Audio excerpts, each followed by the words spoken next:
Olá pessoal, tudo bem? Aqui é o professor Gabriel Moimas, da disciplina de Sistemas Térmicos de Potência. Na aula de hoje vamos falar um pouco mais sobre combustíveis, né? Nós vamos revisar o que vimos na última aula, falando principalmente sobre o poder calorífico, né, inferior e superior. Como a gente pode estimar isso, eu vou comentar novamente, porque eu acho que foi muito sucinto na aula passada. E a gente vai partir para os combustíveis líquidos, gasosos e sólidos, tentando compreender um pouco mais sobre suas principais características, tá? Bora lá, pessoal. Bom, pessoal, então, retomando o que a gente viu na aula passada, vamos começar a falar sobre o ponto poder calorífico inferior e superior, tá? O poder calorífico de um combustível, basicamente, ele estima, né, a quantidade de calor liberada por esse combustível quando ele entra em combustão, tá? Qual que é a diferença entre o poder calorífico inferior e o poder calorífico superior? É que no caso do poder calorífico superior, a água nos produtos, né, ou seja, o vapor d'água resultante da reação de combustão, ele sai no estado líquido, tá? Consequentemente, você gerou um calor a mais, né? O calor que foi dissipado pelo combustível ali no final, tem que se levar em consideração também o necessário para o quê? Né? Ter efeito a água se condensar, tá? Então o superior é sempre maior que o inferior, você utiliza somente se tem vapor d'água nos seus produtos, tá? Na prática, pessoal, nós temos combustíveis com diferentes composições químicas, né? Principalmente quando a gente for falar de gás natural. E aí, pessoal, a gente calcula basicamente o poder calorífico inferior sabendo o teor, né, em termos de massa, né, em porcentagem de massa de hidrogênio e umidade nesse combustível, por meio dessa expressão aí embaixo, tá? Bom, pessoal, supondo um mundo ideal, né, no qual todo o calor proveniente da combustão ele é utilizado para a queima do combustível, né? Você não tem percas. Esse combustível, os gases provenientes da combustão, eles atingiriam uma temperatura máxima, que é a temperatura diabática de chama, tá? Que são temperaturas altíssimas, né? Só que isso é basicamente impossível, né? Não ocorre porque a gente tem perdas durante o processo de combustão, né?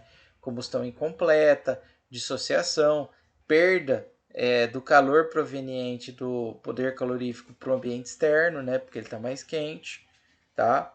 Mas ele é bastante utilizado nessa temperatura diabática de chama quando a gente deseja comparar dois combustíveis e verificar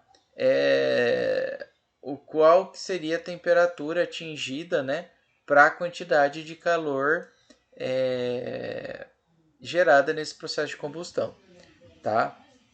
Bom, para estimar a vazão dos gases de combustão, não tem necessidade, né, de medir. Basta você saber a vazão de combustível que você está utilizando e a relação ar-combustível. Por que a relação ar-combustível? Porque aí você consegue saber qual a quantidade de ar que está entrando. Então, você sabe a quantidade de ar que está entrando, você sabe a quantidade de combustível que está entrando, né? Se o que entra é igual ao que sai, se você juntar esses dois, você vai ter a vazão de gases ali saindo dos gases provenientes do processo de combustão, tá? Bom, em termos de rendimento, uma forma da gente avaliar o tanto de calor gerado durante essa produção que foi realmente aproveitado, basta a gente comparar o máximo de calor gerado que ocorre quando o combustível ele libera o seu poder calorífico, aí pode ser inferior ou superior, e a gente subtrair do que realmente está saindo, ou seja, da variação de entalpia dos gases que estão saindo ali da combustão, que é basicamente a vazão dos gases, que a gente já viu como calcula, o calor específico, que a gente vai ver ainda como a gente pode calcular, e a diferença de temperatura entre os gases que estão entrando para queimar o combustível e a temperatura que está saindo, tá?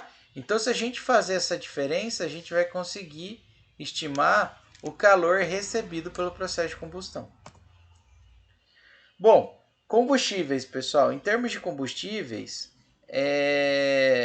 a gente pode classificar de várias formas, tá? Normalmente, a forma mais empregada é classificar de acordo com sua forma física, sólidos, líquidos ou gases, tá? Mas atualmente, pessoal, também é comum falar citar essa classificação em termos de combustíveis fósseis, vegetais, né? E até mesmo em termos de combustíveis renováveis, tá? No caso dos fósseis, a gente pode citar principalmente os oriundos de petróleo e o gás natural, né? O que vem do petróleo? GLP, que é o gás da cozinha, gasolina, óleo diesel, né? E óleo combustível. Enquanto nos vegetais a gente pode citar o carvão, né? A lenha, né? O álcool que vem do bagaço de cana, o biogás, entre outros, tá? Mas é sempre interessante a gente analisar, quando a gente vai falar de combustíveis, as suas características, prezando pelo seu baixo custo, né? Disponibilidade, facilidade de transporte e armazenamento, possibilidade de utilização, né? E um baixo custo operacional de investimento, tá? E hoje podemos citar ainda mais o caráter ambiental também desses combustíveis, né? Se eles agridem ou não o nosso meio ambiente em termos de emissão de gás de efeito estufa ou de próprio aquecimento global, né? Bom, os combustíveis eles são formados majoritariamente por hidrogênio e carbono, tá? Enxofre também é encontrado e também é danoso ao meio ambiente, então a gente tem que se atentar, né? E também é interessante a gente evitar a reação do nitrogênio com o oxigênio, porque eles geram óxidos, né, que provocam irritabilidade, né, e podem também reagir com a camada de ozônio. Fora isso, né, principalmente quando a gente está falando de combustíveis sólidos, é sempre interessante a gente utilizar combustíveis com pouca quantidade de água, porque a água, além de diminuir o poder calorífico do combustível, ela pode promover a corrosão, né, dos sistemas nos quais o combustível está passando, tá? Bom, pessoal, começando a falar dos combustíveis líquidos, tá? Antes vamos falar um pouco mais sobre suas propriedades, que são basicamente essas 5 aí. Viscosidade, acho que vocês estão careca de saber, vocês falaram muito disso em mecânica dos fluidos, né? E nas demais disciplinas relacionadas a essa área. Mas ela é uma função importantíssima, né? Principalmente quando a gente está falando de combustíveis líquidos, tá? Ponto de fluidez é a temperatura mínima para que o combustível se torne um fluido. Então, acima desse ponto de fluidez, a gente já começa a ter gás, né? Parte do combustível já vira gás. Temperatura de autoignição, que é a temperatura mínima na qual a combustão é iniciada e se mantém, tá? E ponto de ignição, temperatura na qual a chama provoca uma combustão continuada. E o ponto de fulgor, né, que é a temperatura de combustão na qual, sob a ação de uma chama, provoca uma ignição e combustão transitória, tá? Então, pessoal, vejam que o ponto de fulgor, ponto de ignição e temperatura de ignição são, são características diferentes. Primeira coisa, qual que é a diferença entre os pontos ali e a temperatura? Na temperatura eu estou analisando a mistura, tá? Ar combustível, tá? Então é quando ocorre a combustão na mistura ar combustível. Nos pontos de fulgor e de ignição eu só estou analisando o combustível. No ponto de fulgor eu posso ter uma combustão, só que ela é transitória, ou seja, eu só vou ter se eu tiver a ação de uma chama. E já no ponto de ignição, basta eu atingir essa temperatura que eu já vou ter uma combustão continuada. Ou seja, eu não vou ter a necessidade da aplicação contínua de uma chama, tá? Bom, como os combustíveis líquidos são produzidos, tá? Aqui, pessoal, focando principalmente nos derivados de petróleo. Eles são oriundos do processo de destilação fracionada, tá? Aqui tem um videozinho que explica isso, se vocês quiserem entrar. Mas esse processo de destilação, basicamente o que ocorre? A princípio, o óleo cru que é extraído, né, ou do mar, ou das profundezas, né, ele é vaporizado e ele é passado por uma torre de destilação, tá? E aí, conforme ele passa nessa torre de destilação, né, ele passa por uma série de elementos filtradores que filtram esse combustível, tá? Eles funcionam como um filtro. E aí a gente ocorre a separação pela gravidade mesmo. Ou seja, o que é mais pesado, ele fica já no primeiro elemento filtrador, que é o óleo pesado. E conforme esse combustível ele vai se tornando mais leve, ele vai passando, né? Então, do óleo pesado passa para o diesel, diesel querosene, querosene para o nafta, nafta para gasolina, até a parte lá em cima que tem o GLP, tá? Então, é um processo de destilação fracionada no qual a separação ocorre pela gravidade mesmo, tá? E aí a gente tem uma série de processos complementares a esse que ajudam a ter os combustíveis que a gente tem. No caso da gasolina, a gente pode citar o craqueamento, né, na verdade, dos óleos pesados, né, no qual você utiliza catalisadores para quebra dessas cadeias, né, de carbono. E a gente consegue obter combustíveis um pouco mais leves, né? Depois tem o reforming, né, que é utilizado no nafta, né?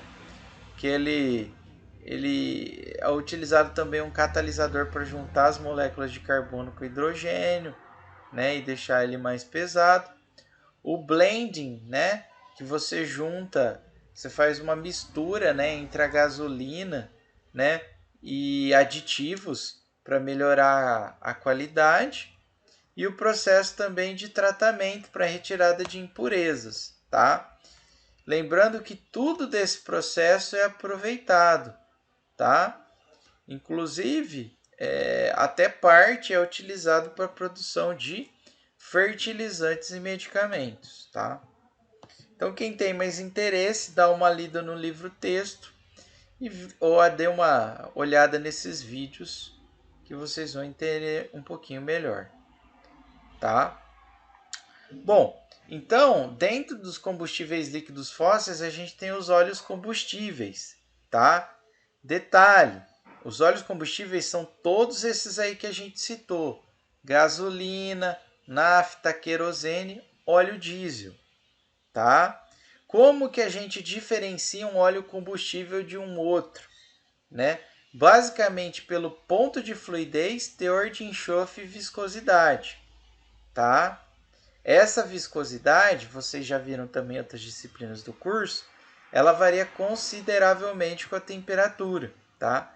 Aqui, por exemplo, temos um gráfico, né, no qual a gente tem conforme tem a variação da temperatura em graus Fahrenheit, a gente tem a variação da viscosidade cinemática em Saint-Stokes e também da viscosidade dinâmica, tá? Aqui na unidade de Seibold, tá? Então veja que tem uma variação considerável, tá? Em termos de conversão de viscosidades, é possível a gente fazer aqui, tá? Não tem problema algum.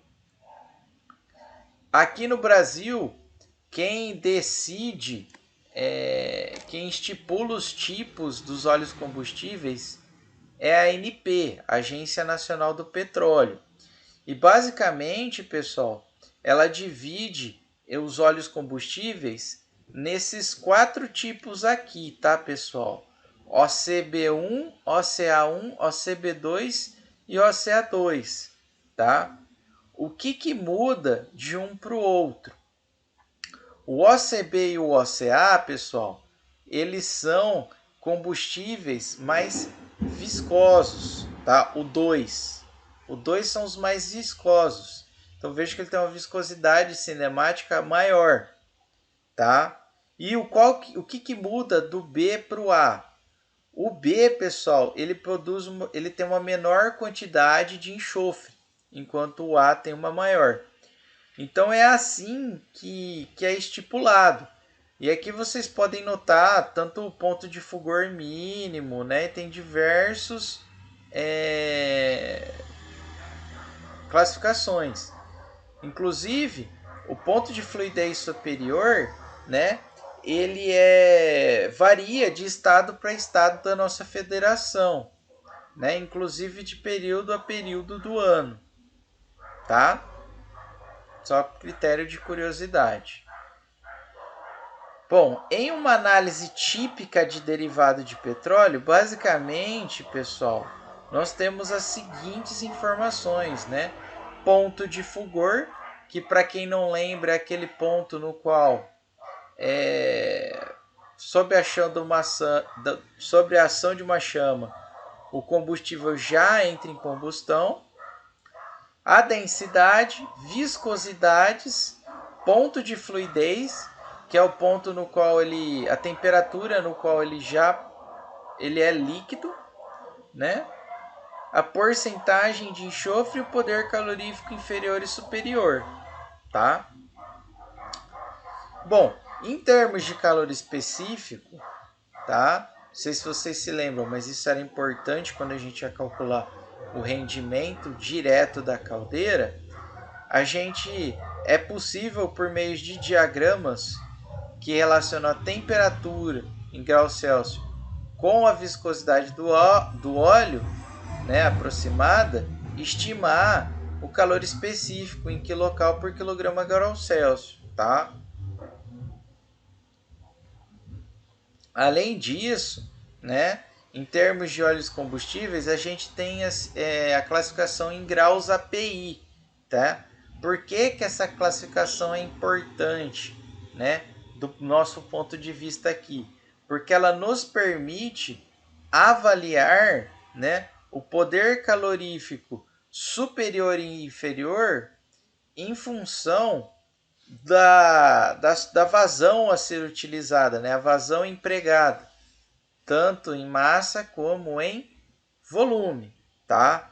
Como que a gente relaciona o grau API com essa tabela? Por meio dessa expressãozinha aqui na esquerda. Então, se a gente sabe o grau API do óleo combustível, a gente consegue estimar sua densidade. Com a sua densidade e com a vazão empregada no nosso sistema, é possível estimar com isso o seu poder calorífico.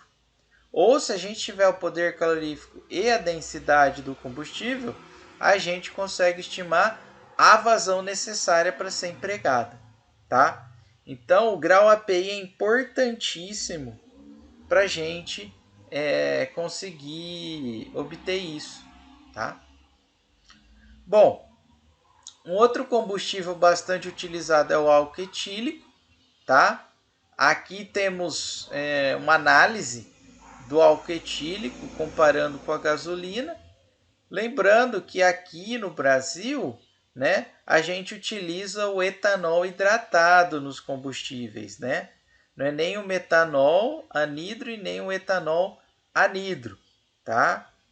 Portanto, essas são as propriedades do etanol aqui que são utilizadas no Brasil, tá? Vejam, interessante é que ele tem um poder calorífico inferior ao da gasolina, tá?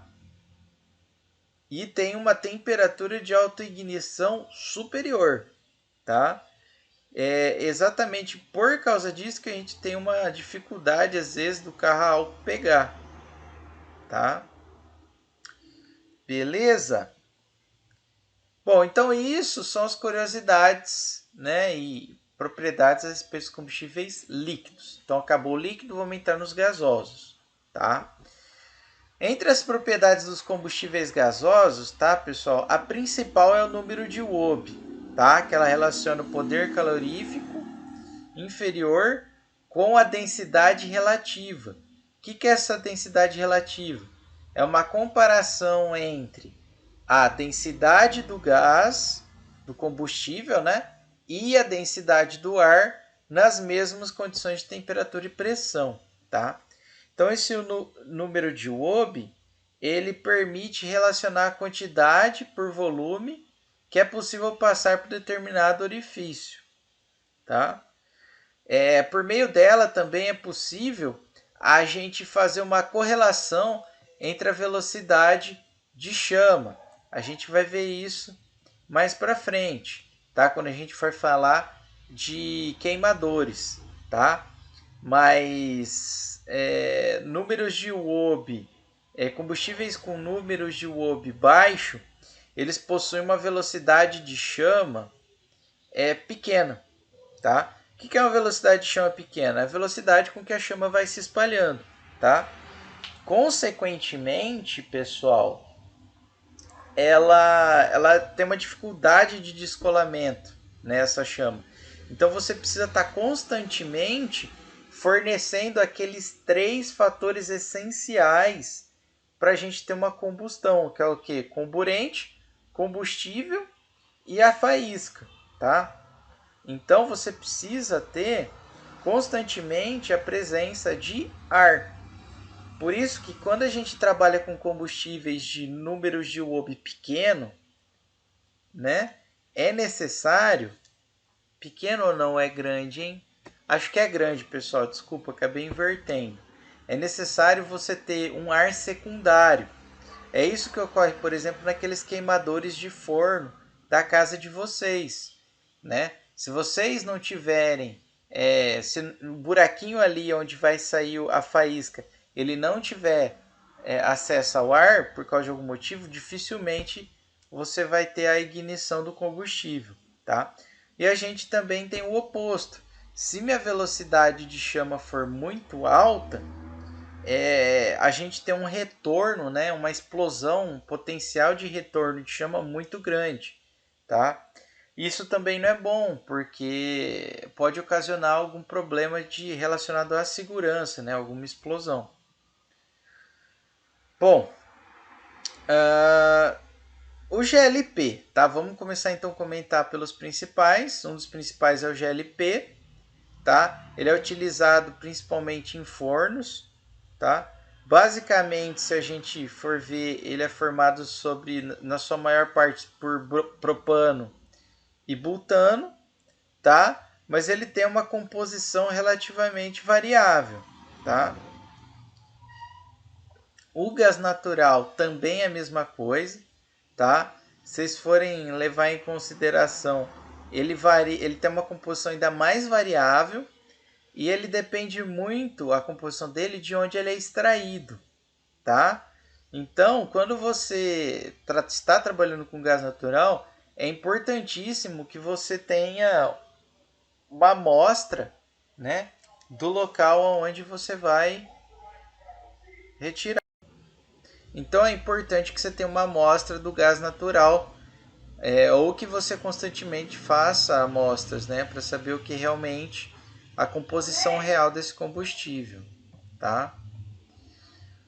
Bom, combustíveis sólidos, tá, pessoal? O que é interessante dos combustíveis sólidos, tá? É que a gente tem o combustível sólido, ele é formado por uma grande, digamos assim, variada composição de substâncias, como o carbono, o material volátil, as cinzas que sobram, né? Que, ou seja, você não consegue queimar e produzir energia, né? A umidade e enxofre, tá? Então, o carbono fixo é o carbono do combustível que você consegue queimar. O material volátil é aquilo que você queima, tá? E sai de forma gasosa durante o processo de aquecimento. As cinzas são o que sobra e a umidade é o que você tem ali de água no seu combustível sólido. Então tudo isso aqui entra na composição desse tipo de combustível, tá? Portanto, Por exemplo, quando a gente for analisar o carvão mineral, além daqueles componentes normais que a gente tem, que é carbono, hidrogênio, enxofre, nitrogênio e oxigênio, a gente tem o que? Cinzas, umidade e os materiais voláteis, tá?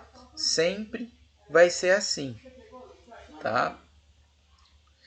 Bom, o carvão mineral, pessoal, ele não é muito utilizado aqui no Brasil, tá? É mais utilizado em indústrias aí de geração de potência, em usinas de geração de potência europeias, tá? E ele apresenta alto teor de cinzas, tá? A lenha, ela apresenta baixo teor de cinzas, né, em comparação ao carvão mineral. Entretanto, pessoal, ela acaba pegando muita umidade, né? Acho que vocês conseguem entender isso, né? Se você deixar uma madeira no chão e jogar água, vocês vão ver que ela vai pegar a umidade, reter e vai estufar, tá?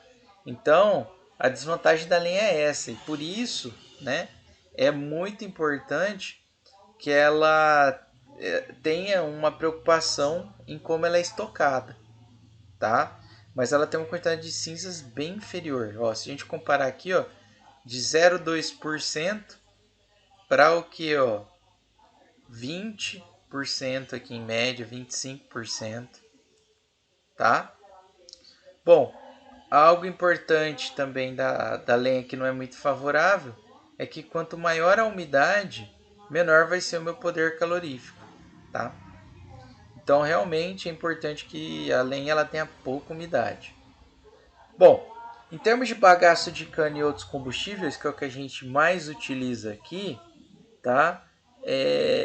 Normalmente apresenta 50% de umidade, tá? Tem uma umidade grande também.